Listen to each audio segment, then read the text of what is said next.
Welcome. I'm Harmony Slater, your host of the Finding Harmony podcast. Over the past 20 years, I've taught thousands of yoga teachers and students to explore the intersection between ancient wisdom and modern everyday life, using mind-body practices to heal, awaken, and manifest their dreams from the inside out. This podcast is a sanctuary for those feeling overwhelmed by life's challenges. Are you ready to jump in and discover how these challenges aren't actually in the way, but are the way to finding harmony? Let's invite the magic back in. Hello, welcome to the Finding Harmony podcast. We have such a wonderful, surprising episode for you today. We are actually sitting down with Brandy Searcy, who is a research scientist with a long history in working with skincare companies and working with chemical compounds. And she started her own organic skincare line called Rain Organica. And we thought we were going to talk to her about Rain Organica and how it was based on the principles of Ayurveda. But instead, we dove into a completely different subject that's very personal to me. So you might remember or know that I was diagnosed last year with Hashimoto's, which is hypothyroidism. It's an autoimmune disorder. And it was a very challenging period. Actually, several years leading up to it have been very challenging, not just because of COVID and all of the changes that happened with that, but really it was a very difficult time because doctors weren't able to correctly diagnose what was going on for me. And so I was experiencing all kinds of really interesting symptoms, which I thought were related to perimenopause, but as it turns out, many of these symptoms can look the same. So things like having hot flashes, sleepless nights, irregular menstrual cycles, feeling excessively tired, a lack of enthusiasm, gaining weight. There's so many related symptoms when it comes to your thyroid, because your thyroid is the gland that controls the hormonal balance in your body. And so many doctors don't actually test for thyroid functioning. It can also lead to having chronic UTI infections, like urinary tract infections as well, which is also a symptom that I was struggling with, that just doctors couldn't tell me what was going on. And so I had to really go on a deep dive and start working with a functional medicine doctor before I was able to really get information about how best to move forward. So Brandy works with women who are living life limited by these symptoms like the ones I've just described. They know that these symptoms are real. They know they don't feel right in their body or in their energy, but they're not being treated with a sense of respect, I guess, or they're being dismissed by Western medical doctors. And that can be really, really frustrating. And often they aren't getting the results they need even after being diagnosed. Even working with naturopath or functional medicine practitioners, many still struggle with these symptoms or want to try to fix things on their own or work with symptoms in a more natural way to bring the autoimmune disorder into remission, but aren't sure how to proceed. So Brandy offers a group coaching program called Better Than Fine, and we'll have links for you in the show notes. She also does one-on-one consultations and coaching as well, and we will also throw that link in the show notes. One really interesting fact that she brought up was that often having thyroid problems can lead to infertility. And so if you've been struggling to become pregnant, that might be an avenue that you haven't looked into or that your doctor hasn't checked. It can also lead to really strange symptoms like rashes and migraines, and just a general inflammation all over the body. And so, obviously, autoimmune disorders are triggered by many different things. And I personally was very frustrated by going to the doctors and having them tell me it was just stress and I should do yoga, which always seemed like a big irony.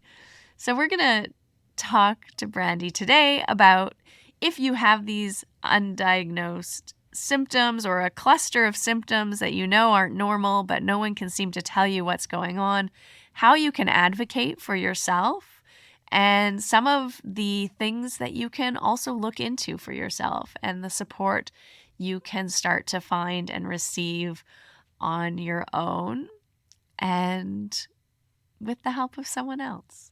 So I hope that you love this episode. It's really, really fascinating and interesting to dive into the science behind hormone functioning and how it affects every aspect of our health, physically, emotionally, mentally, and our overall sense of well-being. Hi, welcome to the Finding Harmony podcast. I'm your host, Harmony, and I'm here with Russell Case. Now, what time of day do they listen to this show? People listen to this show at all times of the day. We don't have like a live recording? No, not right now. So is it good morning or is it good afternoon? It's just good time. But we release it like early Tuesday, right? Yeah, Tuesday morning. Well, good morning then. Good morning. Good morning. It's afternoon here.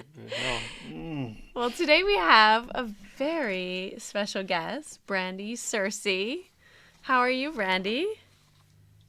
I'm good. What about yourself, Harmony? Yeah, I'm good. Thank you. We all have our dogs in the podcast today, so if you're just listening, you don't get the benefit of seeing all the little dogs popping up. But you can watch on YouTube and see all the dog heads popping up. So just before we got on, we were talking about where in Georgia our guest is from. And I spent a lot of time in Hattiesburg, Mississippi, and Mobile, where my grandparents are, and then well, they're dead now. But you said south of Macon, like east of Albany. Yep, east of Albany. Tifton. It's right there on the 82 and the 75, right in the middle there, right in the hex. You got a hex on Tifton. North of Valdosta. Is that how you say it? Valdosta. Yep, that's how you say it. Valdosta. And I love that you said the 82 and the 75, because that's very much how we talk in Southern California, not in Georgia. Yeah. He also spent a lot of time in California. Ooh, Northern California, though. Yeah, on the 101. 101, that's where I live. There you go. Yeah, there you go back and visit friends in Colorado, and we call it the 5 and the 15, and they're like, you guys have spent way too much time in California. That's yes, so indeed. funny. Well, yes, that's indeed. where you are now, in San Diego. Yeah, North County. Why'd you move there, of all places? Why would I not move here of all places? Yeah, because you can move back east, back to Georgia. The Red Earth girl. Yeah. Some nice clay. Yeah, that clay. That county clay is where it's at. It is. And I mean, honestly, nothing makes my soul happier sometimes than to fly into Atlanta and see all the trees, especially in the fall. Yeah. It's so gorgeous. Yeah, coming out of New Orleans, that was hard for me going to Atlanta. It's a rival, and I sat foot and I was like, I can't believe I'm here. And we're gonna go visit those nice folks in Ashtanga Yoga Atlanta. Yeah, we were teaching there. They were nice people. Yeah, it was a wonderful time. What's his name? Todd. Todd. Oh, yeah. and his partner. And Bryce. And I said I couldn't believe I was here in Atlanta. It's the hatred that I have for Atlanta, and I'd never been there, didn't know anybody from there, never met there. I just didn't like the football team. Well, my dad is a Georgia Bulldogs fan. I went to Georgia Tech, nearly broke his heart. Yeah, Oh, that'd do it. I know the sports allegiance are big. Yeah, Man. But so when did you, because you're a scientist, is that correct? that is correct. What I'm kind a of scientist are you? Yeah. pharmaceutical research scientist. So I have been in pharma for since 2010. Okay, They wow. always Before call that, it that, pharma. Yeah. yeah, always call it When they're that. inside the industry, they always call it pharma. Yes. Yeah. But what were you Um, doing? What kind of job did you have in pharma that you were researching? What were you working on? Can you tell us, or is it top secret? yeah, no, I can tell you. So I'm in formulation development. Like Okay. technically, that's the Yeah. field or the area. And my first job in pharma, I was responsible. I was kind of the person on this really complex project where we were having to make a drug and do it in a way so that you could inject it directly into people. You couldn't, so Right. this is geek speak.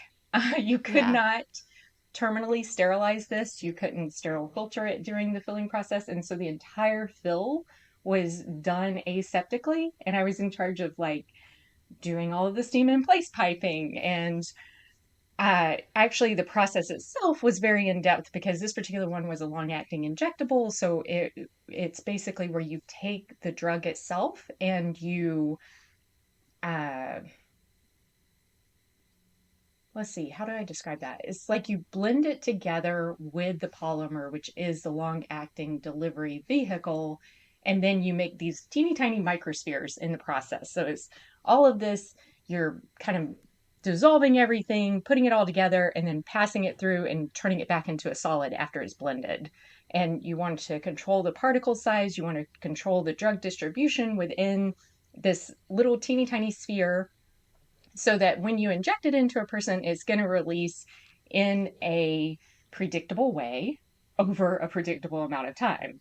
Mhm. So that was the project that I was working on there. And I do uh, I do love yeah, how she does the same thing that I do when a southerner is suddenly enters their field of expertise and they leave the south behind and they speak with some experience and they code switch to the audience that's in front of them that's also in pharma. And well, I mean, you're from the South, so you yeah. know Yeah. They don't there are understand you. master storytellers in the South. So I grew up around master storytellers Yeah. better than myself. Yeah. And Well, that sounds complex. So that's like a drug, like maybe like a birth control drug or something that's releasing over oh, time. you want to get back to the drugs. Yeah. Yeah, this particular one was actually for prostate cancer. Okay. So then it's Yeah. like something that you'd inject that releases over a period of time, and Oh. you're Well, actually, this one wasn't for prostate. One of the other ones I was working on yeah. was for prostate cancer, but there is one for prostate cancer that's the same mode. The one that I Okay. was working on was actually for schizophrenia. Oh Um, wow. but So that prostate you cancer only have sounds to a get lot cooler. injected. Yeah. Well, schizophrenia is pretty cool. Like that's pretty amazing. Very, very interesting disorder. Um I think the problem with schizophrenia is a lot of these people already feel like something is underneath their skin. And so for me, yeah. I always had a disconnect with this particular program, even though I worked on it for 4 years. Yeah. Yeah. That's interesting, isn't it? To think about. Yeah, I know a lot yeah, of schizophrenic patients don't like the drugs either or the side No. effects. And maybe it yeah. has to do with also And this particular one, and maybe this is something I shouldn't say, but I'm gonna say it anyway. So I had dropped some of the polymer drug solution on my shoe one time, and then I went home yeah. to see my folks. Well, my mom's dog got it and she ate my shoe, and then she started having all of the side effects of the Oh drug. Oh, dear Lord. no. That's a good Yeah. afternoon. That's a fun evening. Oh no. Oh, it was a blast. It was Yeah. over Easter, so Oh no. all of my cousins' kids were hunting for Easter eggs, and meanwhile, sitting back researching. Okay, what side effect? What is going on? What do we do for this poor Wow. dog? That's all you want is just Ultimately, something to she needed. remember. But Yeah, then Just gonna did forget she that get moment. better? Yeah, she got better once it started to wear off. Oh my gosh. Look, can you give us specific things the dog was doing that she shouldn't have been doing? She was Probably. aggro. Oh And my she's, No. gosh. which When in is what, which, Yeah. why would that be a side effect, right? Like you're giving it to schizophrenics, and that's one of the side effects. I Yeah. don't Yeah. know. Yeah, Wow. wow. That's so I can interesting. imagine. I can imagine being treated for one of my overdoses on LSD and going full aggro. Like I can imagine it. But okay, so you have this long career in pharma, and how did you transition from that into creating skincare products that are based in Ayurveda, which is very natural? Oh my gosh, that is a loaded question. Where to Mm. start? Um, all right, so we're gonna rewind Yeah, let's back rewind. to um back to my experience growing up. So I started having acne in my teens. My Yeah. mom is a registered nurse, and like any good mother, she took me all over South Georgia to all of the best dermatologists, Hmm. and I still had acne. Mm. Um, what wound up happening, so this is after trying all the topical prescription drugs, trying a bunch of antibiotics, trying like the whole thing. I was finally placed on Accutane. Hmm. And during that course of Accutane, I started experiencing side effects. And they weren't major side effects in the grand scheme of things, but they were enough to scare me. And it What kind was, of side effects did you Yeah, have? yeah. I also had acne and went on Accutane, so I was like, oh, we're going to have all kinds of interesting You went on Accutane? conversations. Yeah. You had acne that bad?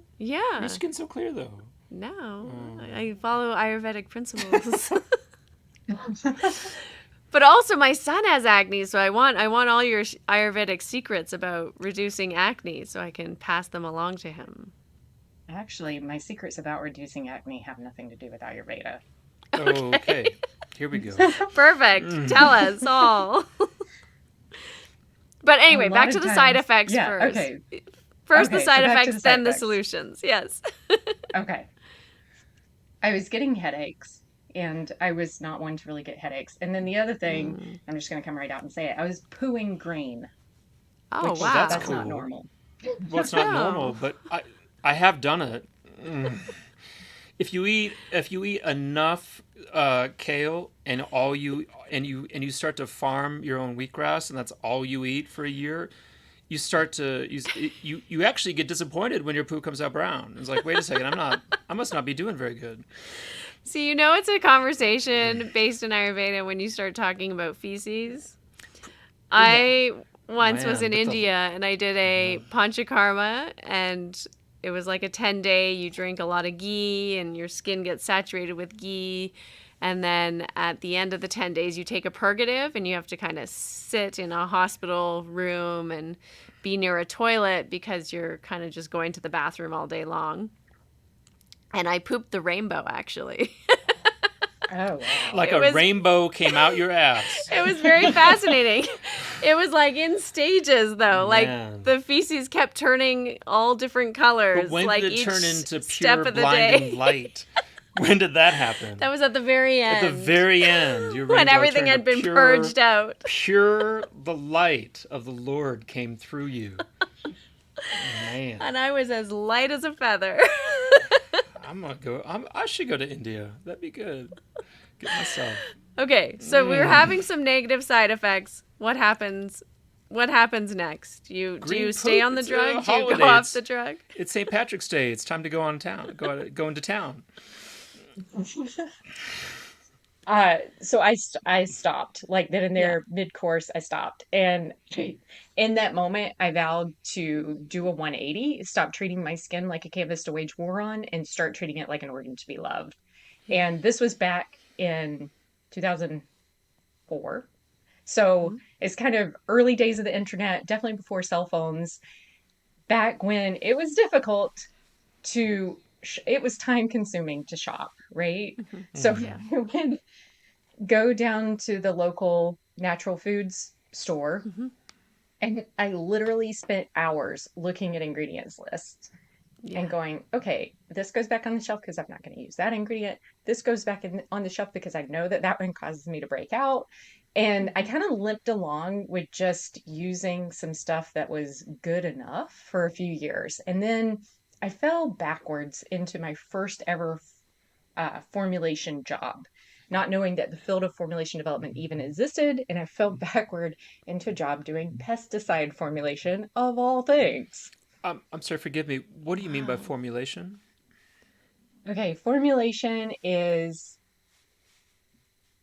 in anything, whether, all right, the easiest example of this is Coca-Cola, right? Like the Coke is not just one ingredient, it's the syrup plus the carbonated water plus there's like other ingredients in it, and then there's Yeah. stabilizers, and then there's preservatives. So it's putting all of that together in a way that makes it taste good when we're talking food Yeah. Mm-hmm. formulation.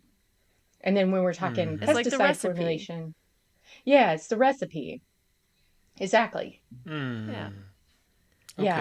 And Okay. so, like, And for the only thing that, pesticides, it's like you need the right amount of poison and, like, Don't not call too it. much to kill the I plant. don't think Monsanto Not calls too. it poison. Well, that's what it is, right? that's a whole nother Just story. enough to, like, We kill the don't have to put bugs. Monsanto down just because of some bad Enough to kill the press. To bugs kill the and give the bugs and not kill bees the colony plant. collapse, but not kill the plant. Yeah.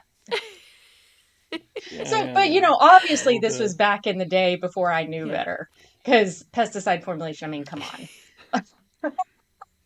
But anyways, at Someone's any got to rate, do it. Someone's got to Yeah, do yeah, it. yeah. Yeah. So you started doing it's true. pesticide formulation to give like middle-aged men lung cancer and stuff. Yeah. Yeah. That was your goal. Yeah. Mm. Like I say, didn't What realize were it your at the margins? time. What It were would your take 20 margins? years, but What were your I success don't margins? know. So the Yeah. company I worked for, BASF, they were a German-owned company, Oh, wow. Mm. and working for German-owned companies is a little bit weird. Um, yeah, there's lots of things you don't see. Yeah, you just do your job Do and your that's job. it. I'm Yeah. sure. Yeah, not a lot of questioning from above. Mm. Okay, so you're Let's in the see. formulation and then what happens? Well, believe it or not, skincare formulation and pesticide formulation have a lot of overlap. I So believe it actually. I Man. learned all the principles about what it takes to make a good lotion from my job as formulating pesticides. It's Wow. all of the Amazing. science behind it. Like this is once again getting over into the geek speak, the whole HLB, so hydrophilic lipophilic balance conversation around emulsifiers, and it's basically how you get oil and water to mix and stay mixed over time.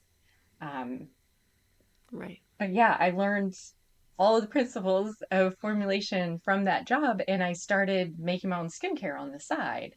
And I did Wow. that Well, as you do. started that like in 2008, and I've been making Yeah. my own skincare ever since.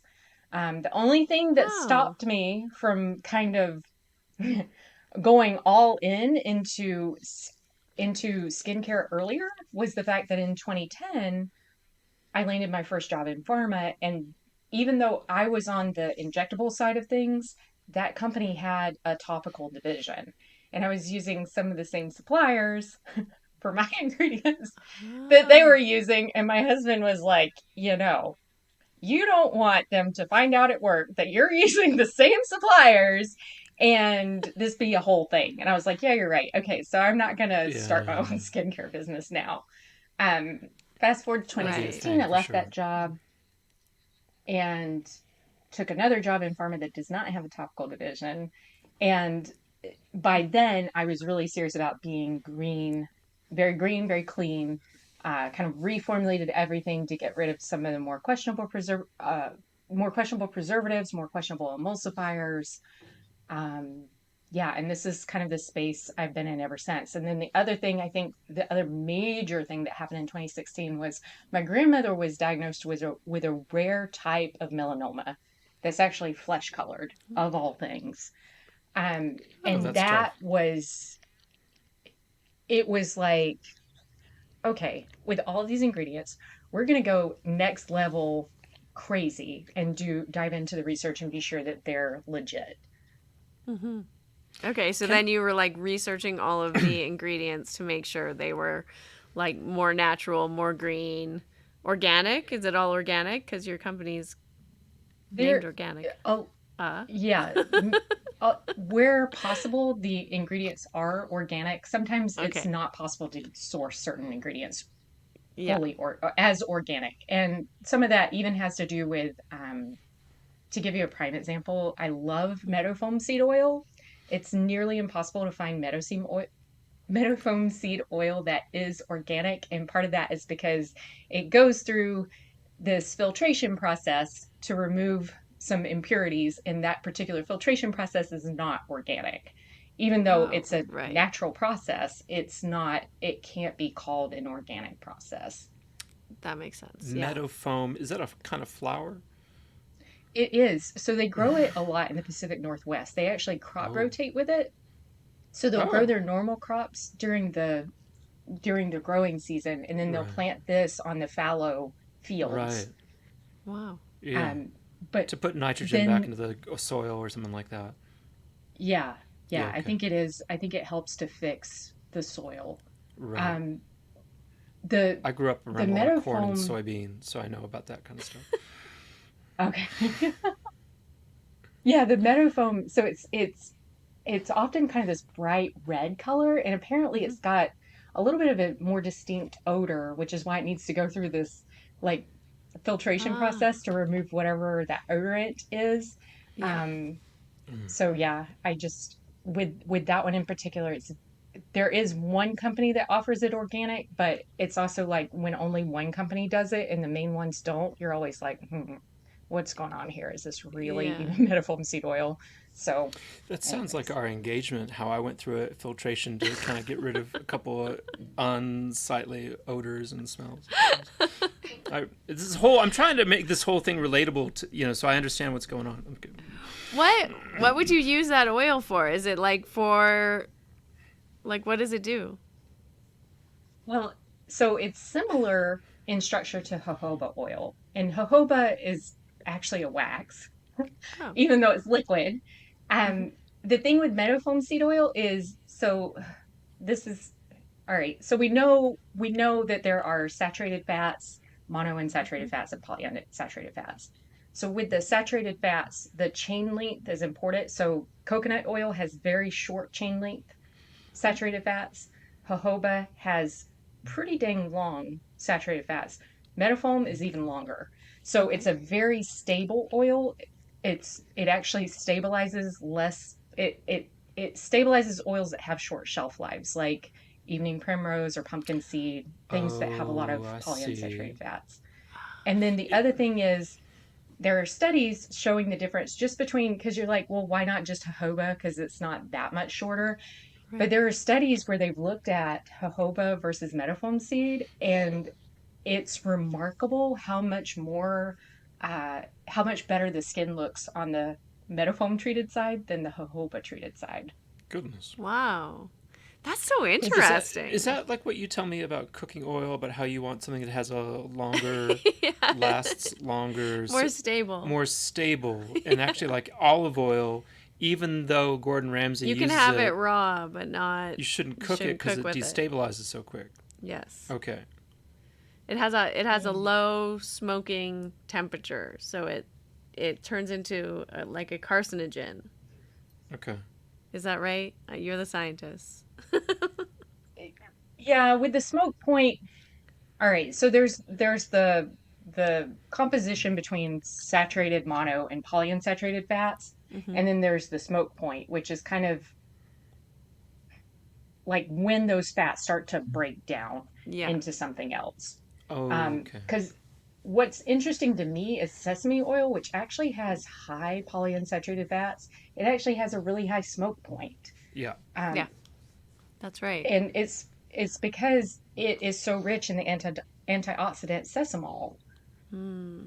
Also very good for putting on your skin if you have high vata dosha. Oh, that's right. Exactly. Oh my Sesame good! Look at oil. you with the transition. That's exactly right. We do that every Saturday. We cover ourselves in the sesame oil. And what other oil And do we use? coconut oil is good for pitta dosha, high pitta Right. dosha. What's that? What's that sea? It's a sea seed. Castor seed Castor oil. oil. That was interesting. I'd love to get your take on this because in the Ashtanga yoga, lineage of Patabi Joyce and Sharat Joyce. Or just in South India, they do Yeah, this. but I think it's actually quite unique to this lineage. I haven't heard. You think so? Yeah, I haven't heard many other Not people many of the talking neighbors were about doing it. No. They cover themselves in oil every In Saturday. castor oil, particularly, Head to toe. put it first. You put it on your head. We've done it. And then you cover like your whole body, and you leave it on for a little bit, And and it then becomes you wash it hallucinogenic, off. which is odd. It doesn't become totally hallucinogenic. Well, I'm a bit more sensitive than you, I guess, but I would lose my mind. And then you'd wash it off, and it takes a green soap nut powder. Well, that's takes how they a would. You could also just heavy-duty use powder. dish soap. Oh, and it takes a bit to get it off, and then you get it off, and then you just want to lie down and turn into. And Yeah, it makes you very tired. It's like the indica. What do you call the marijuana? I don't know. You're crazy. Indica is the one that makes you want to sit in the couch because it's couch. Indica. So it's just like that. You just want to lie there in a totally, Yeah, you're supposed to cataleptic also state. like not go out or be stimulated too much. But you don't want to. Yeah, you don't Yeah. want to. What do you think about that? So castor oil, I mean, like there, everybody loves castor oil packs, right? For the liver, for Right. detoxing, for the whole thing. And it like this is on my list of things to research because for the life of me, I have not uncovered yet why castor oil is so good for detoxing. Yeah. Um, the that hallucinogen, I think it is ricin. It's supposed to be removed from it. The ricin? It's ricin? I'm pretty sure You tell it's me that I'm ricin. bathing myself in ricin? You Oh got me my wondering. good lord! You're telling me ricin Because comes from castor oil? That's what you're telling me right now. Yes. Castor. Yeah, castor bean. The most Yeah. infamous part of the castor bean is the highly toxic material. I think it's Pardon ricin. my Ricin. language, and I'm going to leave it at that. People don't want me But swearing on the what show would no it more. But what would it do? What it would really like make you hallucinate a little bit if your ricin skin's would kill you absorbed it? too. It's a poison. I No. don't know. I've got to double check this. Man. I can't just leave this You're hanging thinking- and be like, I am so wrong on this. I feel like you're right. You can't though. Google it, or the cops the feds will pick you up on the internet. But what's ricin? What makes it so? What makes it so? It's a poison, sweetie. Yeah. It'll kill you. That's what they send it to politicians all the time to kill them. I thought that was like anthrax. They don't send anthrax to a politician.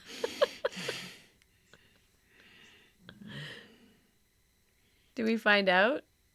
Let's see. It includes a Yeah, mixture of ricin is triglycerides. part of the waste mash produced when castor oil is made, not in India, evidently. Ricin has been used experimentally in medicine to kill cancer cells. Oh. The castor bean seed contains a highly toxic compound called ricin. Although castor oil is made from the same seeds, it should not contain ricin. But might. Especially in India. Ricinus communis, which is called the castor oil plant. So not only is it poison, but it's also communist. Son of a bitch. It contained the toxin ricin. Seeds are being swallowed whole with a hard outer shell intact, typically prevent absorption of the significant toxin. But that's not how I had it. Well, yours was crushed in an oil form. Oh, man. That's fascinating. Interesting. Well, it's curious why it would be so detoxifying for the liver then. Cover myself in ricin every Well, Saturday. So the oil, it has that part of it removed. Yeah. But I still haven't figured out why. I mean, everybody loves castor oil. Like I can't have a conversation with anybody in holistic wellness that does not mention the value of castor oil packs. And I'm like, I do it, but I don't get it. Like, I don't know. Clearly I'm missing something because I mean, it's not like I've spent a huge amount of time researching it, but I have looked into it. So Yeah, I interesting. thought that the property was that when you covered yourself in rice in castor oil, the heat would be trapped in the oil because it's so viscous.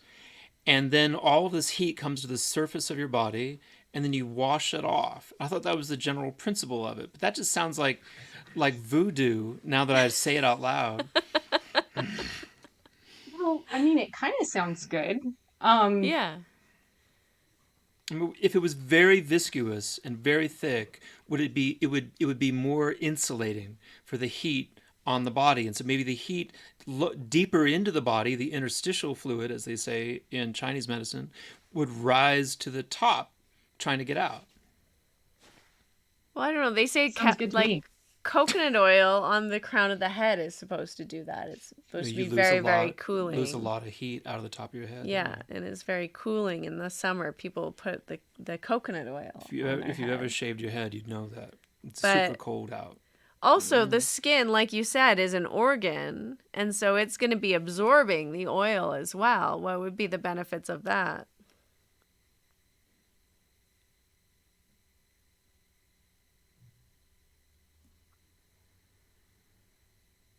Maybe we could say castor oil is too thick to absorb. Mm, Maybe. Because it is, I mean, it is much thicker than any other oil. mm. Yeah. Because, like the sesame, your skin absorbs it right away. Yeah. It gets absorbed Yeah. really easy. This is actually a really fun experiment to do at home is to take olive oil, avocado oil, and whatever else you have in the kitchen and just do a Yeah. dot of each and see how long it takes them to absorb. Ooh, that Mm. does sound fun. Yeah, it does. Yeah, we have all kinds of different oils. I was gonna watch Dune tonight, but we could do that instead. What kinds of oils do you use in your skincare products? So, Metafoam is my favorite. Yeah. I put it in everything, and it is not traditionally Ayurveda. Yeah. So I use that one. I use olive oil, and then also it. This is where so I also like hemp seed oil, and Mm-hmm. Yeah. I think just the properties of because olive oil is more occlusive. It tends to sit on the skin more, so I think Right. it's a much better choice for Vata. And again, this is Yeah. adapting because once again, these are not traditional Ayurvedic oils. Yeah. Any of these, the hemp seed is much more. It's a very drying oil, so definitely more for the kapha type. Mm-hmm. And Yeah. then I and these are all the ones that are in the face lotions. Yeah. What I play around with more in terms of I like truly Ayurvedic ingredients or traditionally Ayurvedic ingredients for those is the herbs. So Okay. including things like amla, so Indian gooseberry, Mm-hmm. mangista, Indian mudan seed, which gaduchi is the other name for that one. Yeah. And then one that is kind of hard to find, but alodra, because it is so Lodra. good for especially women's skin, but I think Yeah. it's also beneficial for guys as well. Yeah. So, What are the beneficial properties of it? so that one is kind of a really good balancing herb.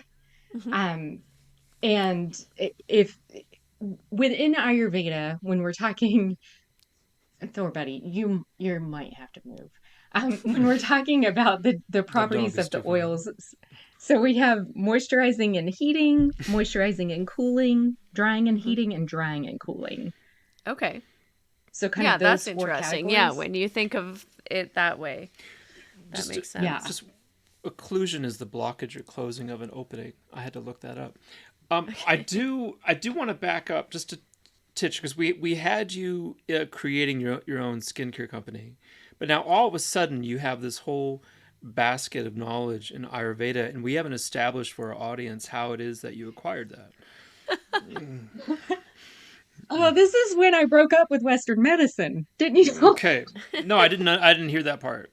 No, I heard Oh, it pharma came much and later. skincare, and I didn't hear about you getting a divorce. And no, so then you were practicing some yoga, I think, already by this time because you started like into the yoga world when in your 20s. So I'm assuming you were kind of like at least in that world, moving along. Yeah.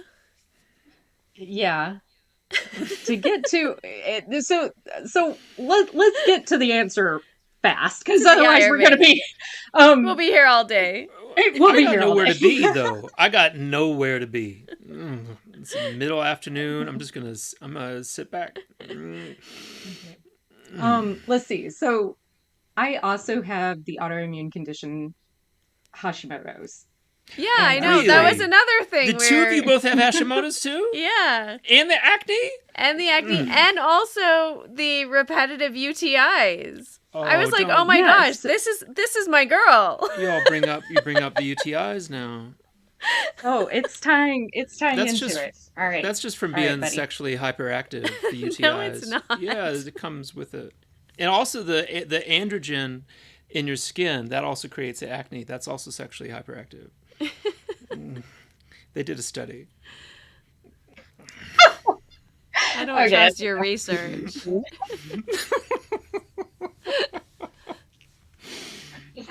Um, okay, so let's see. In 2016, I started having symptoms of the Hashimoto's. It took 2 years to get a diagnosis. Finally got a diagnosis in 2018, and then in 2020, I got serious about, hey, I want to do the thing that Western medicine claims is impossible, which is cure my autoimmune condition. Yeah. Well, Um, that's impossible. so when I decided to do that, Yeah. I found this book that was written by an Ayurvedic practitioner on Hashimoto's, like actually doing the thing I just said, curing Hashimoto's with Ayurveda. And Oh, that's how I amazing. fell down The the path Ayurveda of rabbit Ayurveda. hole. Mm. What was the book Indeed. called? Do you remember? Dr. Marianne Teitelbaum's book, I know she wrote it. That's fine. It's Oh yeah, Mrs. Ayurveda. Teitelbaum's book. Okay, We'll Google it. I'll Google right now. Yeah, You keep on. Keep on. I'll, yeah, okay. Um, so I reached out, like I read this book, devoured it. I reached out to her, set up a time to consult with her, Yeah. and she essentially, like, I was on hormonal birth control at the time, and she said, "You've got to quit the hormonal birth control." And this is one of those things where I'd had practitioners at some point over the past 20 years tell me, "I'd really like to see you come off this for whatever." But what she actually did, like what she took the time to do, is give me the why, because I am terrible at following instruction unless you tell me why I'm doing it. You tell me Yeah. why I'm doing something, I'm like, oh, I am on board with that. And Yeah. so that's what she introduced is the that is it. Yes, that is the book. Heal Healing the your thyroid with thyroid with Ayurveda. Ayurveda, natural treatments for Hashimoto's, hypothyroidism, and hyperthyroidism by Marianne Teitelbaum. Huh. Yeah, Amazing. good book. Good For looking any book. of the listeners also struggling with Hashimoto's, it seems like it's a epidemic these days. So Yeah, it definitely yeah. seems like an epidemic these days. So she told me to do this, and it still took another 8 months or so for me to finally knock the vending machine over, so to speak. Yeah. And when I stopped hormonal birth control, I experienced chronic UTI symptoms. I had those symptoms for 18 months, the first ever time that I'd experienced UTI symptoms. Saw multiple practitioners, got the lecture multiple times about having good bathroom hygiene, Yeah. rolled my eyes, almost got fired as a patient on more than one occasion, like the whole thing. Fell down multiple rabbit holes chasing that with PCR testing and all of Yeah. this advanced testing. And ultimately, at the end of the day, because I kept asking every single one of these practitioners, because I know what ketones smell like. Like, I work around acetone. So I Yeah. kept showing up at all these different doctors' offices going, my pee smells like acetone. What is going on? Is this insulin resistance? And they kept testing over and over. No, you don't have insulin resistance. Your H1A1C looks Yeah. great. Your whatever, your glucose levels in your blood look great. Your urine is not showing up for any of that. And then 18 months into this whole thing, because I test my urinary hormones daily, this is how I avoid pregnancy. I have an at-home urinary monitor. I Right. had a cycle consistent with PCOS. And What's PCOS? because Polycystic polycystic ovarian syndrome, ovary. Yeah. Oh, sure, okay. Another one autoimmune of the condition. one of the four main causes of PCOS is insulin resistance. And so Mm-hmm. I saw that and I was like, I told these guys this is what the problem was. You And probably use I saltier kid you language. not, within 1 week, like 1 week of making dietary modifications and changing how I exercised, I resolved 75% of my problems. And then Wow. the last one, like the last symptom that I was experiencing, it was already largely it was moving towards full resolution. It just took Mm-hmm. a while to get it there completely. Mm. Yeah. But then what happened is about like I've lost track of time at this point, probably about a year later. So you know that one of the supplements that's all the rage right now, methane, it's just shortened to DIM. It's used for estrogen detox and Okay. women who are estrogen dominant. Oh, I would love Um, an estrogen detox. You could take the well, you say that. supplement. Mm-hmm. Yes, ma'am. Um, Mm. at this point, I'd been like my estrogen levels had been very, very low for the whole time after I'd stopped hormonal birth control. And once again, I knew Yeah. that because I was doing at home urinary monitoring. Well, what happened is after a while, it was almost like I wasn't ovulating, and then my estrogen levels were higher during the luteal phase, which they shouldn't be. Like your Mm-hmm. progesterone should rise during the luteal phase, and the estrogen levels shouldn't be that high, as high as what I was seeing. So I saw this cycle where my estrogen levels were high, and I was like, well, I'm not 100% sure I ovulated this cycle, but I think I did. And so I supported that with some DIM. Well, those UTI symptoms came right back. Ooh. And the Oh. reason is because DIM is a goitrogenic compound. And so what this means is it sequesters iodine within the body. Not Mm-hmm. only does the thyroid need iodine to make thyroid hormones, every single cell in the body needs iodine, which I could go down this whole other thing of back when I was originally diagnosed with Hashimoto's. My general practitioner sent me over to an endocrinologist. That endocrinologist said you need to completely eliminate all sources of iodine from your diet. So I changed my multivitamin and I stopped eating dairy. Within 1 month, I had a uh, I had a breast cyst. Turns out Wow. that your breast tissue needs iodine. And there are tons of studies showing that chemo drugs actually work better when they are coupled with iodine for treating breast cancer. Oh. So, once again, like even before I'd been into for the ultrasound that my GYN ordered, even before I went in for that, I'd researched it on my own, figured out that, hey, actually, I do need iodine regardless of what that endo said, and started taking it again, and it largely resolved that breast cyst before I went in ultrasound. It Wow. subsequently like completely resolved after that. But You ought to get her anyways, phone number, going sweetie, and you ought to be able to text her at any time because the two of you, you could really use her help at times. Yeah. There's, yeah. Yeah, it's amazing. That's really incredible. It's yeah. Well, in going back over to this whole UTI thing, one of the yeah. things that I didn't realize was that lots of times when we have women with low thyroid actually struggle more with UTI symptoms. Mm-hmm. Oh. Yeah, interesting. That's fascinating because also, yeah, mine kind of happened. They kind of coincided actually together, and starting to heal one has definitely eliminated the other. Hmm. So, yeah, it's really interesting. Yeah. I wonder why And that from is.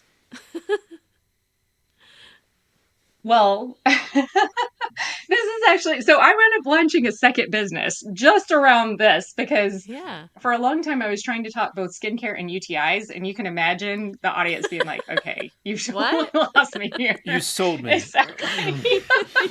Yeah. That's, it's, we can do everything right here in this room. There we go. Mm. Mm. But it must affect like how you're treating your skin. I mean, the skin absorbs everything. I think sometimes we forget that. And so it's going to change your hormones and it's going to change your, the way your body's working internally too, if you're putting not great stuff on your skin, right? Actually, to bring this kind of full circle, Yeah. low thyroid is also associated with acne. Huh. Yeah. Interesting. Yeah. So, how did you? Okay, so now I want to talk about the acne again. What kind of changes do you think are the most beneficial for reducing the acne? Getting my thyroid meds lined out. Yeah. Well, I'll talk to I our kid you, son I about kid it. you not. Like Yeah. so this kind of goes back into, so I saw Dr. Teitelbaum for a while. I think I probably saw her 3 or 4 times. And Wow, you it's one saw of her those personally. situations where um I feel like I've fallen down this path multiple times with naturopaths, with Hmm. Ayurvedic practitioners, where all of a sudden I open up my cabinet and there's a cabinet full of supplements, and I'm going, but I don't feel any better than I did when I started seeing this person. And so I Right. just wiggle the plug. And then I do my own thing for a while until I'm like, I want to do something about this again. And what happened fairly recently is I I started seeing another naturopath, and it's one here in the area, and supposedly she's helped people, resolve Hashimoto's. So what happened with her when I started seeing her is she looked at my thyroid labs and she goes, "Well, your TSH is really low. With a TSH value that low, you should be worried about cardiovascular risks." And so she actually had me titrate off the T4 meds that I was on. And Right. when I did that, first of all, my body felt like it was just super cramped. Like I started with these like super muscle tightness and I couldn't stretch through it. And there was nothing I Damn. could do that would resolve it. And then the other thing is I started breaking out pretty bad. And Oh, then I was like, wow. well, this clearly isn't working. And not only that, but then my Hashimoto symptoms actually exacerbated, which for me, when I have what that looks like is swelling just on the right side of my neck. And it's not something Hmm. you can visibly see. I can feel it internally. And then it had Yeah. progressed to right sided headaches, which had me completely freaked out because there is something known as Hashimoto's encephalitis, which will kill you. So, like, I was completely Oh my freaked out. gosh. Damn. Yeah, now I'm freaked out. Yeah, Thank you. Are your what are you're they welcome. TSF levels? Are they also low, sweetie? Yeah, I don't know. All That's like right. a whole other Well, It's story. a whole other story. okay, long story short, I think at the end of the day, it really doesn't matter what your TSH levels are, especially if you have Hashimoto's. Like, you want to suppress those actually. Yeah. And what you're more focused on is just your T3 and your T4, and especially the free T3 and the free T4 being right and trying to Hmm. get your thyroid antibodies down. Yeah. Because I mean, anytime we have long-term inflammation going on in the body, I mean, it elevates the risk of developing other types of autoimmune conditions, and it's just not good for us. Like, it elevates the risk of developing thyroid cancer because we've got, long-term attack on this thyroid Yeah. gland. Contrary to what a rheumatologist told me, which is, oh, you just let the process continue. It's totally fine. Your body will keep on attacking your thyroid until it just scars over. And I'm like, well, Like that That doesn't doesn't seem sound right. good. No. Don't like the sound of that. It's so interesting. I think you're bringing up such a fascinating point about like our medical condition and system and how there's so many different conflicting opinions and ideas, and it's really difficult to navigate the actual medical system to take care of yourself in a way that is even, holistic or healthy, whether it's in line with Ayurveda or just, healthy principles for living. it's hella difficult. I Yeah. mean, there is so much misinformation, and doctors just spewing it like it's absolute truth, and Hmm. it's not. And I mean, this is it. Like, it's exhausting, Yeah. and all of the things, and just like my current practitioner. So I am finally seeing an integrative thyroid doctor, Hmm. but that's just like him. He tested my estrogen levels on day 4 of my cycle, And they come back, and of course, progesterone's really low, right? Yeah. And my estrogen's still not that high, like pretty dang low. And he goes, well, you're estrogen dominant. And I was like, okay, go ahead and prescribe me the progesterone, but I ain't taking it. Yeah. Mm-hmm. You're like, it's Like, day dude, 4, you don't dude. know. You don't know what you're talking about. Like, don't even Mm-hmm. start with me on what my reproductive hormones are supposed to be, because I know way more than you do. So that's like Yeah. just a whole I it is exhausting, and to find somebody that actually knows what they're talking about and to navigate all of it. And that's just like, even with the iodine, how much are you supposed to take every day? You've got some people telling you 100 point zero Yeah. point 0.15 milligrams, and some people telling you 150 milligrams, and it's like, okay, well, That's I a don't big think either range, one of those is right. actually. Yeah. Mm. Yeah. Mm-hmm. Yeah, Wow. it's crazy. So it's navigating all of that, and I Hmm. mean, I don't know. It's exhausting. It's been really difficult for me, and Yeah. I spend Yeah. way more time than anybody should have to spend looking into this stuff. Mm-hmm. And I mean, the thing is you really understand it as well because you come from a background of research and science. And so when you're Yeah. reading studies, You you're understand them. understanding what the studies are saying and you're seeing the bigger picture as well, which You is a understand it is. massive advantage compared to, someone not from a science background who like starts to read a scientific study and their eyes glaze over Yeah. and they want to go to Yeah. sleep. Yeah. Right? Or they're just like, this doesn't make any sense to me, so why bother? So I mean, on the one hand, it's frustrating, but on the other hand, at least you're in a position where you can discover for yourself the resources and have the knowledge and the insight to be able to understand, that testing on day 4 isn't going to give you the results you need to analyze hormones. Most people wouldn't even know Yeah. that. Yeah. So it's good, but it is tiring and exhausting to have to navigate that all on your own. It is. And I mean, ultimately, that's why I launched a second business, because Yeah. it's really what I know now I can't stop talking about. Like, I'll meet Yeah. somebody on the street and be like, "Hey, do you have a UTI? Have you ever Mm-hmm. I can help Yeah. you. straight there? I'll Yeah. do like, are you taking that?" I'll see somebody in Walgreens picking up the methenamine, and I'll be like, you do not want that. Put that back on the shelf right now. Mm.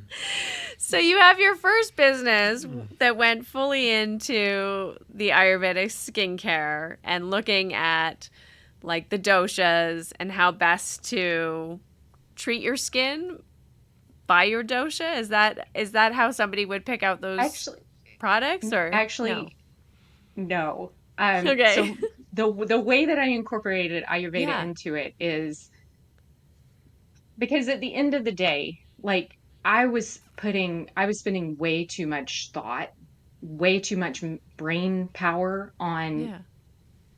worrying about what I was putting on my skin, Right. and worrying about how I was like, well, I wonder if this brand, if their combo is really for my skin, or if I need the for oily skin. So it Yeah. was a constant, like, mind Yeah. screw.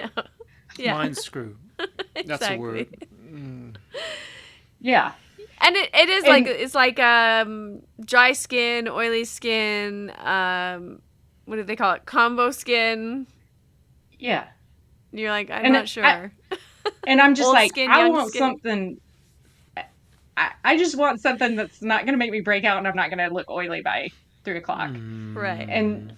so what I ultimately, the way I was like, okay, I have to still this down, and let's treat it just like a diet. So in Ayurveda, there's one diet that will work for everybody. Tridosha is going to work for all Right. dosha types. So why can't Yeah. we do the same for skincare? We just treat Mm-hmm. Yeah. skin like a topical diet and make one set of products that works for everybody. And then, just like in Ayurveda, where you have your condiments and you can add to Yeah. it based on your dosha type, then we have our condiment products. So there's, at the end of the day, Rain Organica is the essentials, which is the tridosha So no skincare matter products. what And your it's a, dosha is, no matter what your skin type is, that's going to be good for you. yeah, yeah.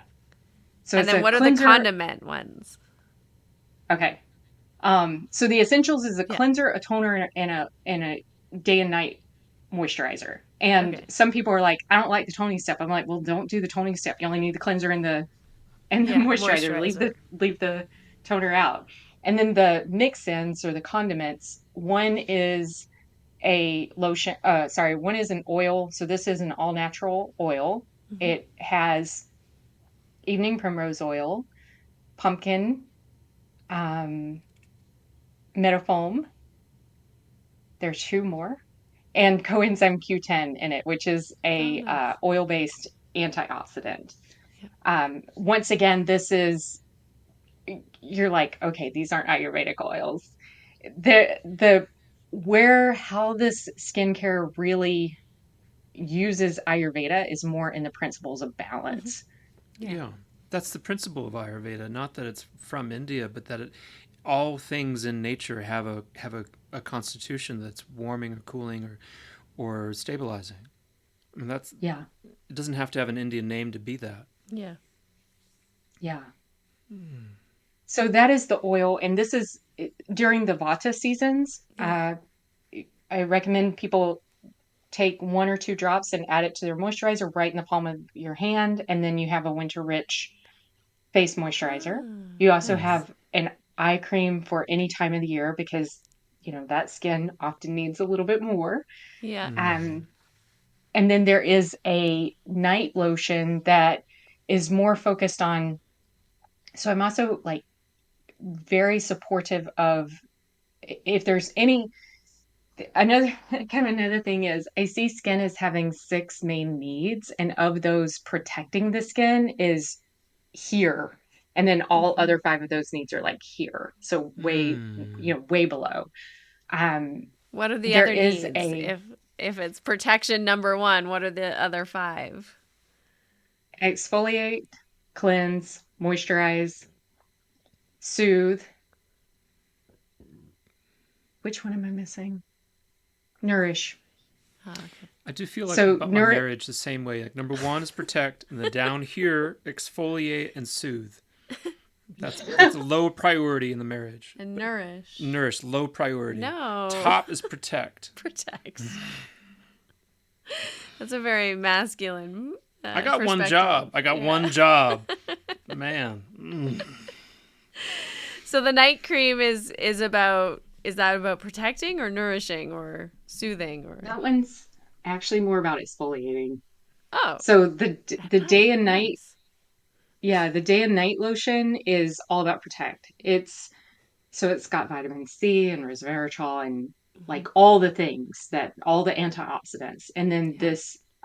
this night lotion has niacinamide and L-carnitine, which encourage cellular turnover at down in the living layers of skin.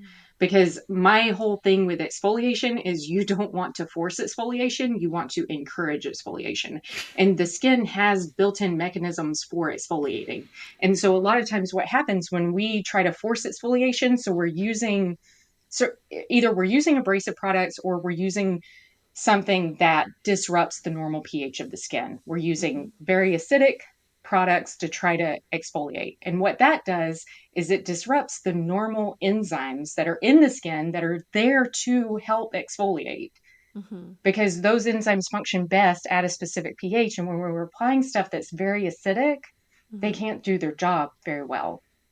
And Right. so instead, if we just encourage and support the skin down in those living layers to actually, do their thing and divide and replicate and uh, all of those kinds of things, they're going to naturally push the outer layers off and just support natural exfoliation processes. Okay, so for all the moms listening who have teenage kids with a lot of acne coming because of the hormones and all the things, what would you recommend as a strategy to help relieve these poor teenage children of their burden in He's got to life. clean himself. Just keep himself clean, goddammit. Wash your face.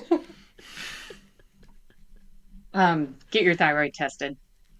Wow, really? Really? My 13-year-old tests his thyroid. He is a clone of you. I know. That's the scary everything thing. that you are, he is. I know. Yeah, get your And your thyroid mom. tested. Your mom, you, and your son. They're all Well, three the same. what's interesting is a lot of times I hear like dietary recommendations too, and a lot of them follow similar recommendations for like thyroid, right? Like the things that can disturb your thyroid, like dairy or gluten, or wheat, creating That's all he eats. yeah, is the cheese gut and, impermeability. Cheese and wheat. That's all he eats. I know. So There here's you the thing. go. I'm not dairy free. Yeah. I Okay. I Yeah, am you don't gluten have to free, be gluten free. Yeah, but because of the not dairy free. You're So allergic. I've done elimination tests before, and I can't tell that eliminating dairy makes me feel any way other than hungry. yeah. I mean, I've done it for like 3 months. I'm like, okay, well I don't I know. hear I'm going you. back to eating dairy. Yeah. Um, Give me my but cheese. Yeah. yeah, exactly. Um, My mother, who is also hypothyroid, she says, I would rather die than live without cheese. Yeah, she said that recently. In fact, She says it all the time. I would rather kill myself. So, my all right. dog says that his favorite food group is Yeah. dairy. I mean, Yeah. you pull the Your sour cream dog? out and all he just appears. Like I don't know. Yeah. Oh Your my dog likes sour cream. That's so funny. How My did you dog. even learn that, though? He could smell it? Okay, He could cream probably cheese, smell sour it. cream, colostrum, like colostrum powder. That dog Anything. will kill you over colostrum powder. Oh my I had a gosh. colostrum bag at one point. Oh, stop it. I'll try the sour cream on the dog. Yeah, maybe the dogs like sour cream. They probably like cottage cheese. It might. But that cottage cheese is for me. It ain't for the dog. That's mine. That's my lunch. That's my lunch. Me and Richard Nixon, we have the same lunch. We have a little bowl of cottage cheese. Oh my gosh. I've That's very cute. I've always modeled myself after Dick Nixon. I don't think that's true. So we have the skincare, and then the second business that you've started is what is it? It's tell me about it. It is better than Alchemy fine. evolved. And Better than fine. Okay. Better than Yes. fine. Oh, I'm love it. fine. No, she's better than fine. Oh shit! Damn. All right. yeah. So this is for the people out there who are tired of being gaslit, Yeah. like tired of the medical gaslighting. I help move them from gaslit to resilient. Ah, Okay. nice. Okay. But then we want to be better than resilient, don't we? We want to be better Oh man, than that. resilient is where it's at. Oh, it is. I mean, having lived at the ragged edge of like barely holding on to health and being like, oh my gosh, I feel That's my what my- brain coming. That's what my wife is, barely holding on. That is her in a nutshell, a castor nutshell. A castor nutshell, castor oil. We're back there. Is it like learning to advocate for yourself? Is it coaching? Is it what would someone come for if they're like, I'm really struggling with the medical system and I don't know how to advocate for myself and I don't know what's going on? How would you help them? So there's kind of a couple different ways. I definitely offer one-on-one coaching, and with that, it's bring your medical records from the past however many years, and I'll go through those with a fine tooth comb and actually tell you what I'm seeing. And this is bringing in functional medicine ranges. This is bringing in not even functional medicine. Like I don't even quite know which category. I guess integrative medicine might be the closest to it. Yeah. It's also bringing in principles of TCM and Ayurveda and just filtering it through nice. that. And then my Yeah. focus, because we talk about root cause a lot, like root cause is used way too much. And the problem with root cause is you wind up taking DHEA, and DHEA ain't Right. the root of the problem. The root of the problem is a soil problem. It's a what are the essential nutrients, the essential vitamins, the essential minerals that a body needs in order to make all of the hormones that it's supposed to make, and in order to make the energy that it's Mhm. supposed to make. And when when the soil is deficient, when what we're putting into our bodies is deficient, the body cannot do that, and so the body Mhm. struggles. And so a lot of times when we're talking about the root, we don't need to be talking about the root, we need to be talking about soil. And so it's really Mm. my approach is to focus on three key hormones. Thyroid hormones fall under one umbrella. There are there Mhm. are like five of those, but anyways, they fall under one Yeah. umbrella. And then also insulin and cortisol are the other two. Mm. Very important ones to keep track of as well. And I love that you bring this up because this is something that I don't know, maybe people don't know until you're struggling with an autoimmune condition. But the levels that like my general practitioner doctor, what she considers to be fine is very different than what a functional medicine doctor would consider to be okay. And and so there are different kind of readings to these tests, and it wasn't my general practitioner doctor that found, the antibodies, because they don't even test for antibodies. And Apparently, they don't even know they exist. well, Mm. it's not something that there's like a medication for, really. So they don't test for it, as far as, really I can tell, because they can't fix the problem, right? They're like, "Oh, you have an autoimmune condition. Sorry." Yeah, that's a death sentence, as I understand. That's it. Until it gets bad, it's kind of like what your doctor said, like, well, just let it carry on until basically your thyroid is no longer producing anything at all anymore, and is completely non-functioning. It's like, what?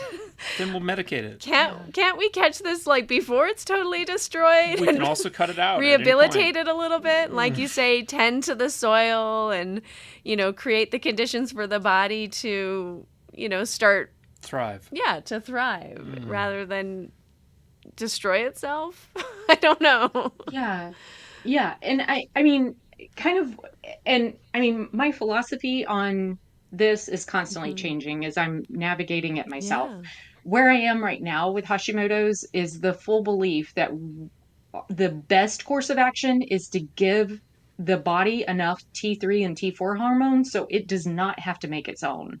And then Yeah. the other piece to that is T3 and T4 aren't the only hormones that the thyroid makes. There are three others that the thyroid makes. And so really we need to be the the people out there with Hashimoto's, we actually need to be on natural desiccated thyroid and Yeah. get there somehow. And I mean, maybe that's in addition to also taking T3 and T4. Um, but we need to be replacing all of the hormones that it's making. Hmm. And then what we are doing is by doing that, we are reducing the amount of TSH that the pituitary gland produces because it's not needed. Like we don't need our body to make those thyroid hormones. We need suppression of that TSH as well. Like that is what we're going for. And then that lowers the immune attack on the thyroid gland. And by doing that, then we're able to suppress those antibody levels, which would Yeah. be our ultimate goal to keep those as low as possible. Yeah. Hmm. That all sounds amazing. Can I ask you Yeah. Yeah. one question? That And sounds like the right plan. I'm just going to say. if I could ask you one question, maybe we can cut this out if it's a stupid question. It's all right. But most of the time, I feel like the problems that we have are ones of civilization and domestication, and I imagine that there would have been things that we would have done 3,000 years ago, say in the plains of the Midwest, where we would have our lifestyle would have been such that maybe these issues don't come up as much. And maybe it's because we're eating um, food that is Made in a seasonal. factory. It's seasonal. There's no factories. Oh.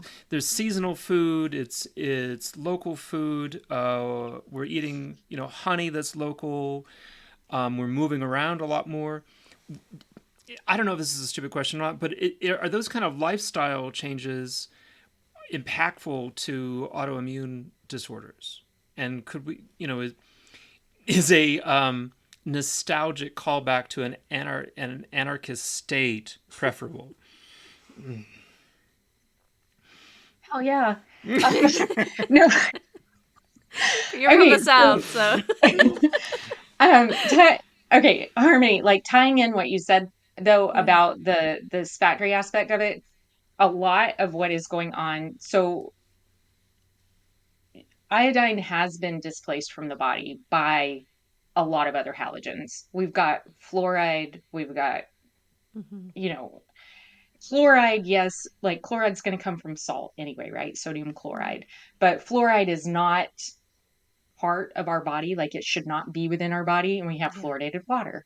Bromide is another one, which this is something that was new to me. Like I fought this. I'm like, you guys are smoking crack and wearing aluminum foil hats. And then lo and behold, actually, oh, there are a lot of sources of bromide that we're exposed to. And that is another very active iodine, like it replaces iodine in cellular receptors. And so Right. when we're talking about, especially when we're talking about thyroid function, because the thyroid is one of the organs that concentrates iodine, Mm-hmm. it's concentrating these compounds that are foreign to the body, these elements that are foreign to the body, the fluoride and the bromide. And then, of course, what is the body's response to that? It doesn't recognize them. Of course, it's going to attack. Right. Yeah. Yeah. Because they sit themselves in the glands of the body.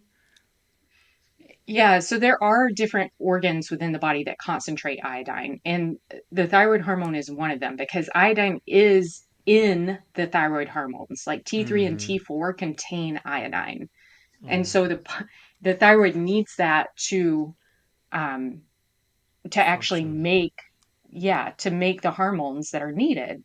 Mm-hmm. And it's not, iodine isn't, sorry, the thyroid isn't the only organ of the body. Also the ovaries, the breast, for men the prostate. These Mm-hmm. are other organs that where iodine is absolutely essential to health, even the cardiovascular system. The thing with the cardiovascular system is you could argue for that it's less about the blood vessels needing the iodine, and it's more about healthy thyroid function supports healthy cardiovascular function. Okay. Right. So it that one's a little bit of a chicken and egg question, but for the rest of these organs, it's or glands, it's not. And so you're saying, And like, when you have these other, you know, I guess chemical compounds coming in and disrupting sort of the homeostasis of the thyroid distribution, then the body is like freaks out and says, I don't understand what's going on. And it's trying to recreate homeostasis, but it's doing that by kind of attacking itself or attacking the areas that are creating the iodine, like the thyroid, or holding the iodine because it's it's not sure how yeah, to get rid of the other toxins or the other chemical compounds in the body. Is that because now instead kind of of how you? iodine, Yeah. yeah, because now instead of a bunch of iodine sitting here, Yeah. all of a sudden we've got fluoride and bromide sitting here. And the Right. body's going, but wait, those don't belong there. Mm-hmm. And so I it want to get sends rid of in that. and begins the attack. Yeah, that's But interesting, this, and that's also why, like soy. I read, soy. I was eating no, so much tofu, Mm. and Good old well, it is soy. goitrogenic. So it yeah, will, anything that's goitrogenic, it actually binds iodine and removes it from the body. So that's right, the Mm. problem with DIM as well. Um, right, so f- for that, we could say things like broccoli. I'm drawing a blank on a lot, bok choy, a lot of the other ones. The one that has the highest concentration, like a problematic concentration of DIM, is Brussels sprouts. oh, oh yeah, it's like the those carnivorous kind of, Carnivorous. yeah. Yeah. Man. I know the ones you're Yeah. cruciferous. That's it, the Cruciferous. Yeah. cruciferous ones. I like gochujang with my soy, not just gochu. Mm. Yeah. Mm. Well, this has been so fascinating. We're gonna If have you back on the I show. I know we think. could talk about this forever. There's a lot that I think we just kind of dipped our toe in that we I could know. talk more we about. were gonna get more into Ayurveda, but I think that we covered like some pretty essential things as far as like health and balancing hormones, and also Ayurvedic principles, creating homeostasis, and also how to, I love that your products are also tridoshic and that you can like add in a little bit here and there to increase, for especially for seasons. Like right now it's Mm-hmm. very dry here. My skin is just like itching all the time Hmm. everywhere. So You do get itchy, sweetie. I could use some some extra Vata rescue remedies at this point. And also I love that you're helping women, or men too, but these tend to be more problems for women. Advocate for themselves in a very complex Intimidating. and intimidating health system, and it's so needed. It's so needed. Yeah. It's appreciated. Yeah, it's Thank a really you. important job.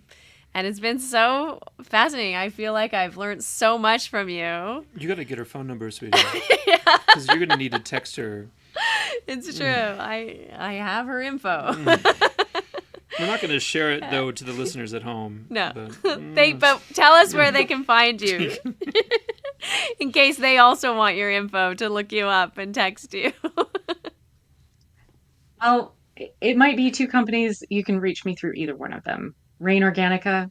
I'm on the Instagram at Rain Organica Skincare. That's The probably main one. yeah, yeah. alrighty, If That you reach sounds out to me great. there, we'll get a hold I'll of get you. you to the right. I'll get you to the right channel. Yeah. And that's you. You're answering your messages, and that's your profile. Yeah. So they can find all the information Rain there. Organica Skincare on Instagram. And also, if they're interested in ordering some of your products, you have a really special little code for free shipping. Finding Harmony. Yes. They can Finding order. Harmony is the code. Yeah. Well, don't That's the broadcast that. code. Everyone's gonna use it. That's what. Yeah, they can order and use the special code to get free shipping on all their products. So I would highly recommend it. I'm thinking of getting that night cream for Jediah. I think it would be helpful for the We deeper gotta get his thyroid checked. exfoliation. It's his thyroid, sweetie. That's what she said. She said it twice. Get his thyroid checked out. Yeah, that too. Yeah, Yeah. that'd be good. Yeah. Well, thank Be you. sure he's getting enough iodine every day. Iodine, yeah. Yeah, I think that's the That's problem. He okay. doesn't have a very well balanced diet. Well, It's hard to get a it's not- teenager to have a well balanced It's not diet. chewable, is it? Well, that's the thing. You can just take a capsule, take a Yeah. capsule. Yeah, get it like a My little dogs supplement. love them. They're crazy. I don't know about these dogs. They're into dairy and kelp capsules. This Kelp dog here, capsules. this dog would love some iodine. Wouldn't you love some iodine, sweetie? You got your little thyroid here. A kelp capsule. That'd be good. Little iodine. Yeah. She's got all What about kinds of- spirulina? Does it have iodine or no? No, No, that just Mm-mm. chlorophyll or chlorella. Chlorella. I love that. I love the seaweed. I eat the seaweed with my rice. I like it. He does eat quite a bit of seaweed. Seaweed and gochujang is delicious. Korean food must be great for the thyroid. this is the thing that apparently, so the RDA is 0.15 mgs per day, and Japan they eat like 14 milligrams a day. So Oh, it's too Wow. much. no, actually, it's not too much. Their incidence of breast cancer is a lot lower, and Yeah. yeah, I think they have pretty good thyroid health compared to us. But I know that we're supposed to get off the phone. But it's a whole other conversation. But the incidence, like I saw a chart once where, it's dairy consumption, and then you have breast cancer incidence. But if dairy consumption is here, then breast cancer comes down here. So like all throughout the Pacific coast of Asia, like the breast cancer rates are significantly lower, if not, But cause doesn't equal correlation. Oh, And that I think if sentence we look again. at the other, I think, I think if we were to, because I mean, our diets are also dramatically different from what they are there. And Yeah. with Japan being I'm picking on Japan. With them being an island nation, especially, their soil is probably more replete with iodine than lots of places here in America and Canada that are more inland. Mm-hmm. Um, Well, Yeah. what yeah, puts because I think some we of the got to get off the coastal, phone? But what puts iodine in the soil? it, apparently it was back when, like it's from the sea. So back when Yeah. like land masses changed, but coastal regions are more have more iodine in the soil than Passages, there's something across plains, the center of America called the goiter belt goiter where belt, the The levels goiter are the really belt. goiter low. belt. Yeah. Oh wow, the goiter belt. That's That's fantastic. interesting. Yeah. Yeah. Oh my All right. gosh. All right. So We'll look that more up. seaweed for More everyone. seaweed for everybody. The kids More love seaweed. seaweed these days. You see them eating it like it's candy. It's amazing. And The I didn't grow the up in chlorella tabs. Illinois and Louisiana eating the seaweed. Never did that. Well, no, like just the prevalence, I think, of like sushi and They kids got a Yeah, eating little a lot crisp of, yeah. and packet. those They go little around snack like packs Noise. they're and just like eating yeah, it the like a potato nores. chip. It's crazy. Yeah. You are a very pleasant to talk with, and thank you so much for your patience with us. I'm here for comedic effect, and you've been very, very generous with your time. Thank you. Well, thank you both so much for having me. This was so much fun. Good. That's the Good. idea. That's why I'm here. It was really lovely. Thank you. Hey, thanks for listening to this episode of the Finding Harmony podcast. I want to remind you of an incredible class that's open to you by donation.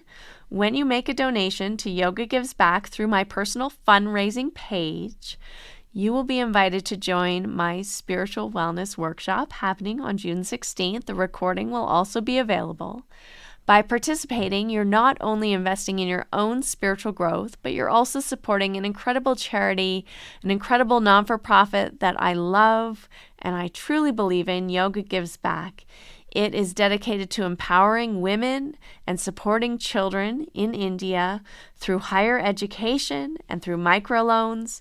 And your donation isn't just a gesture, it is actually a lifeline for those in need. So mark your calendars, June 16th. Join me, find the link in my show notes, and come into a meaningful journey of yoga. Make your practice, your investment in yourself, fuel positive change around the world. Together, we can truly cultivate wellness, not only for ourselves, but for our whole world, especially for the women and the children, the young girls in India who need our support, who are being empowered by this money through education and microloans. Your donation is making a huge difference. I've seen it for myself and been so inspired to support and continue my support of this incredible non-for-profit organization. So reserve your spot now. Be a part of something bigger. And I just want to thank you for your generosity in advance. Come join Yoga Gives Back and join me in June supporting women, young girls, higher education, and women building businesses in India, which is incredible. I hope to see you there. That's it. We've concluded another episode of the Finding Harmony podcast. I just want to thank you so much for doing the work that changes the world, starting with yourself. It truly does make a huge difference. Please make sure you have your automatic downloads turned on wherever you listen so you don't miss any of the upcoming episodes. I have so much more magic I can't wait to share with you. Lastly, if you're on Instagram, I love connecting and hearing from you. So come on over and say hello at Finding Harmony Podcast. And you can also come say hello to me personally at Harmony Slater Official. Thank you again for being here. I cannot wait to share more with you in our next episode.